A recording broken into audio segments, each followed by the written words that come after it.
Welcome, bienvenue dans Chronique des États-Unis.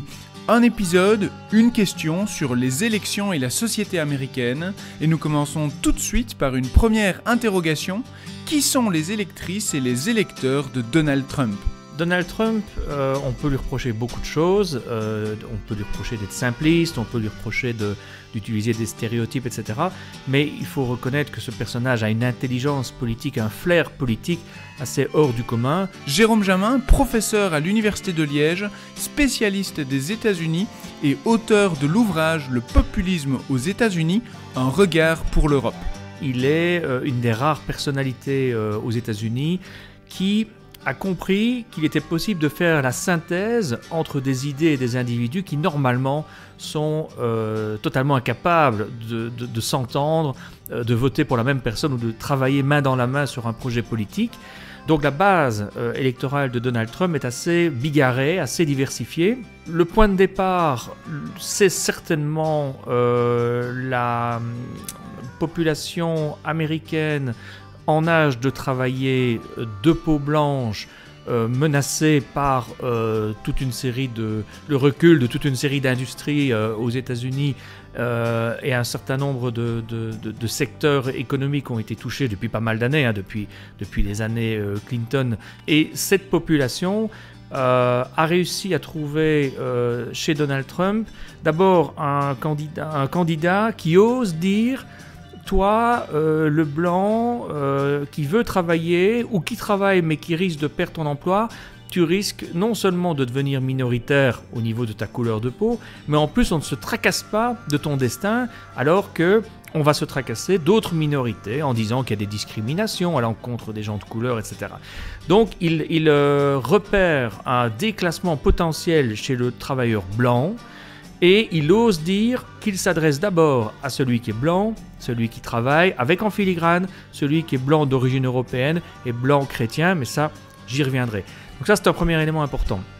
Ces gens-là ne sont pas spécialement racistes ou xénophobes, ils ont tout simplement l'impression d'être entendus face à d'autres candidats, notamment démocrates, qui eux disent qu'il faut défendre les minorités. Il faut défendre les homosexuels, il faut défendre les femmes victimes du sexisme, il faut défendre les noirs, les afro-américains victimes du racisme.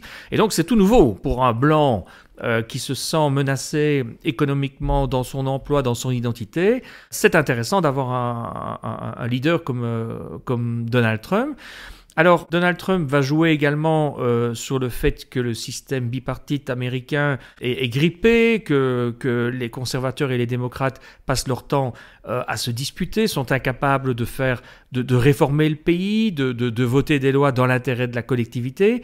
Ça, ce n'est pas nouveau, mais lui, il va le faire encore plus en s'attaquant à une élite qu'il va élargir. Le populisme aux États-Unis s'en prend depuis longtemps à l'élite de Washington.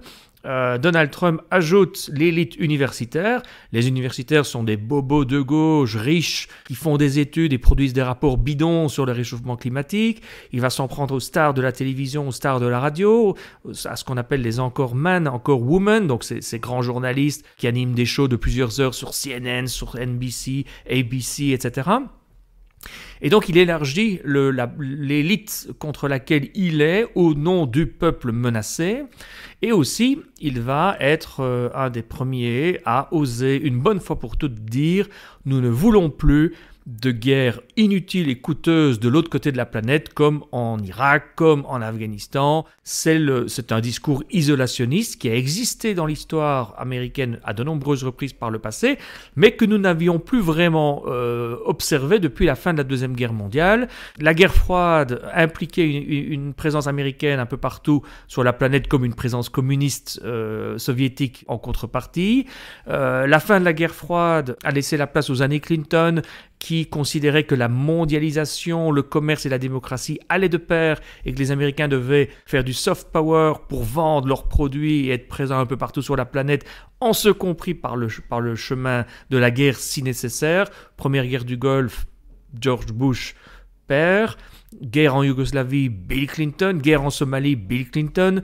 Guerre en Afghanistan et deuxième guerre en Irak, George Bush fils. Il est le premier, Trump, depuis les années 30, à dire c'est fini. On va faire de l'America First, c'est-à-dire qu'on se tracasse d'abord pour nos citoyens, travailleurs. On va diminuer les taxes, on va rétablir des droits de douane, on va faire des économies au niveau des déplacements de nos armées à l'étranger. Et donc, ce genre de discours, c'est un discours qui peut attirer des pacifistes, des gens inquiets pour la dette du pays, des gens qui ont peur de perdre leur emploi, des gens qui ont peur que la majorité blanche devienne une minorité, avec évidemment un sous-entendu. On pourrait dire, et alors, si jamais il y a davantage de métis ou d'afro-américains, où est le problème? Il ne dit pas que c'est un problème, il dit juste que les blancs vont disparaître. Et là, évidemment, en filigrane, il y a un discours raciste qui laisse entendre que c'est un problème que les gens soient de moins en moins blancs ou que les blancs ne soient plus majoritaires. C'est l'équivalent du grand remplacement cher à Éric Zemmour ou à Marion Maréchal Le Pen en France. Discrimination directe ou indirecte, explicite ou implicite, théorie du grand remplacement. La question que j'ai envie de poser est: les électrices et les électeurs de Donald Trump sont-ils racistes? Alors justement, c'est ça qui est extrêmement intéressant chez Donald Trump, c'est qu'il peut aussi bien attirer quelqu'un qui est dégoûté de la politique, sans plus, on va dire quelqu'un qui était en faveur du Tea Party, parce qu'il ne faut pas oublier que Trump ne débarque pas de nulle part. Il arrive après 2 mandats de Barack Obama. Le premier mandat de Barack Obama a été marqué par l'émergence et le renforcement fulgurant et très rapide du Tea Party, qui était déjà considéré, le Tea Party, comme un mouvement politique d'hommes blancs plus ou moins âgés et très en colère. C'était un peu comme ça qu'on décrivait la base du Tea Party. Et ce Tea Party va basculer en partie vers le racisme et la xénophobie, mais pas exclusivement. Et les 8 années Obama ont traumatisé pas mal d'Américains qui estiment qu'ils ne sont pas racistes et qu'ils n'ont rien contre les Afro-Américains, mais ne sont pas prêts à ce qu'un Afro-Américain devienne le commandant suprême des armées, l'occupant de la Maison-Blanche. Et là, ne jetons pas la pierre aux Américains, regardons nos chefs d'État européens. Nous avons en Europe, sur le sol européen et surtout dans l'Europe de l'Ouest, une population d'origine étrangère, française, allemande, italienne, espagnole, portugaise, belge, importante. Elle ne se traduit pas dans les hémicycles et certainement pas dans la couleur de peau de nos chefs d'État qui, pour la plupart aujourd'hui, sont encore tous des hommes et tous blancs en partie. Les femmes apparaissent progressivement. Et donc, c'est un phénomène qui n'est pas propre à l'Amérique, la peur de voir arriver un homme de couleur à la Maison-Blanche. Donc, il y a ce traumatisme chez certains. Et Donald Trump, en fait, comprend pendant les 8 années du mandat d'Obama qu'il y a une opportunité. Les mécontents vis-à-vis de la finance, les mécontents vis-à-vis du politique et de Washington, les mécontents vis-à-vis des guerres coûteuses et inutiles, les racistes, entre autres, les xénophobes ou ceux qui ont peur des Mexicains dits violeurs en provenance du Sud. Bref, il arrive à faire une synthèse de toute une série d'idées, de projets politiques, de constats, une synthèse entre des gens très différents, ce qui m'amène à vous répondre que la base trumpiste est loin d'être obligatoirement une base raciste ou xénophobe. En revanche, il faut bien admettre que même ceux qui parmi eux ne sont ni racistes ni xénophobes, on ne peut pas fermer les yeux sur le fait qu'ils sont quand même bien au courant que leur chef, leur leader, a souvent des propos très ambigus dans ce domaine, donc ils ne peuvent pas l'ignorer. Alors c'est la question qui se pose, la question désormais qui suit, c'est est-ce que quelqu'un qui vote pour un leader raciste est lui-même raciste? Mais ça c'est une autre question, puisque Trump attire des gens, notamment de couleur, pour d'autres raisons, parce que il a un discours en faveur de l'emploi à travers la baisse des taxes sur le business en général. Ça profite aux grandes entreprises, mais ça profite aussi aux petites entreprises. Le latino, le mexicain, l'afro-américain qui veut ouvrir une pizzeria, a vu avec Trump une différence de taxation en fin d'année. La taxation fédérale, je ne parle pas de la taxation au niveau de l'État fédéré, les taxes fédérales ont diminué. Alors certains disent oui, mais ça a profité aux multinationales. C'est vrai, forcément, ça profite aux grosses multinationales. mais ça a aussi profité à beaucoup de petits entrepreneurs qui se sont rendus compte que les années Trump, c'était parfois quelques milliers de dollars en moins à payer au moment de recevoir au moment où on fait sa déclaration d'impôt. Et donc, il a séduit les entrepreneurs, toutes couleurs confondues. Et il y a des gens qui se sont dit, je mets de côté son côté xénophobe. Moi, ce qui m'intéresse, c'est celui qui sait ce que c'est le business et qui essaye de nous rendre la vie moins dure. Nous ne pouvons pas parler de Donald Trump sans avoir en mémoire l'assaut du Capitole à Washington le 6 janvier 2021. Donc des partisans de Donald Trump répondent à ces appels et marchent sur le Congrès. Comment Donald Trump instrumentalise-t-il certaines théories du complot auprès de son électorat ?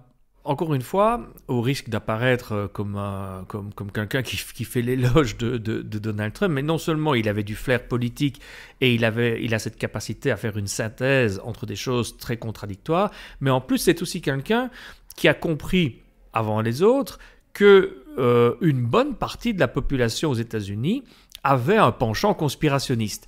Alors, ça avait déjà été documenté et démontré dans des ouvrages anciens, notamment Richard Hofstadter, dans les années 60, si mes souvenirs sont bons, avait déjà publié un livre sur le style paranoïaque de l'Américain moyen, qui, de l'affaire Kennedy à la pandémie du Covid, a tendance à voir des manipulations et des complots. Et Donald Trump avait fait partie, avant d'être candidat, donc lorsqu'il était simplement homme d'affaires, milliardaire, il avait déjà laissé entendre qu'il n'était pas tout à fait hostile à la théorie dite des birthers, donc du mot birth, B-I-R-T-H, la naissance, l'idée selon laquelle Barack Obama ne serait pas né sur le sol américain, et que n'étant pas né sur le sol américain, il ne pouvait pas, Barack Obama, candidater à la présidence, puisque un des critères pour être candidat au poste suprême, c'est d'être né sur le sol américain. Et cette théorie du complot laissait entendre qu'en fait, il était né au Kenya, pays d'origine de son père, si mes souvenirs sont bons. Et donc, ils ont exigé le certificat de naissance de Barack Obama, qui n'a bien sûr pas voulu rentrer dans ce petit jeu et a toujours refusé de montrer son certificat de naissance.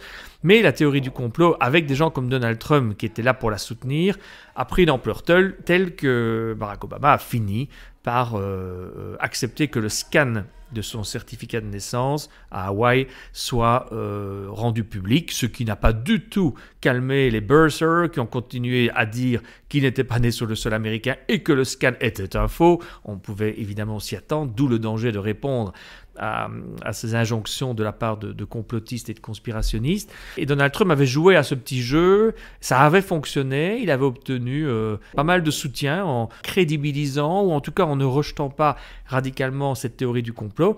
Et donc forcément, une fois candidat, il s'est dit pourquoi se priver de tous ces électeurs potentiels qui pourraient voter pour moi. Et en adhérant à cette théorie du complot, c'est aussi une façon de dire au peuple, regardez, je suis comme vous, puisque moi aussi je crois à vos théories du complot, alors que l'élite politique vous prend pour des imbéciles avec vos théories du complot. Donald Trump récupère un discours conservateur, récupère un discours raciste, complotiste. Dans cet échange, j'ai l'impression que Donald Trump est décrit comme un grand stratège politique, comme cela a été dit, mais n'est-il pas lui aussi tout simplement raciste et complotiste ? Alors, c'est une question qui était difficile au tout début, en 2016, parce qu'il n'y avait pas encore de doctrine Trump. Donc, c'était difficile de savoir si c'est de la pure stratégie ou si jamais il y a de l'idéologie derrière. Aujourd'hui, il faut reconnaître deux choses. D'une part, on est devant un stratège prêt à utiliser à peu près n'importe quel outil pour se maintenir au pouvoir, arriver au pouvoir et revenir au pouvoir. S'il faut du complot, on fera du complot.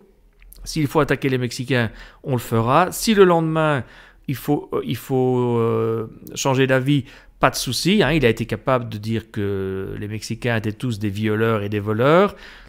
Et puis, quelqu'un lui a demandé pourquoi est-ce que vous accusez les Mexicains d'être... Et puis, il a dit, c'est pas ça que je voulais dire. Ce que je voulais dire, c'est que les Mexicains sont des gens extraordinaires, mais ils ne nous envoient que les voleurs mexicains et que les violeurs, tous les bons Mexicains, ils restent au Mexique.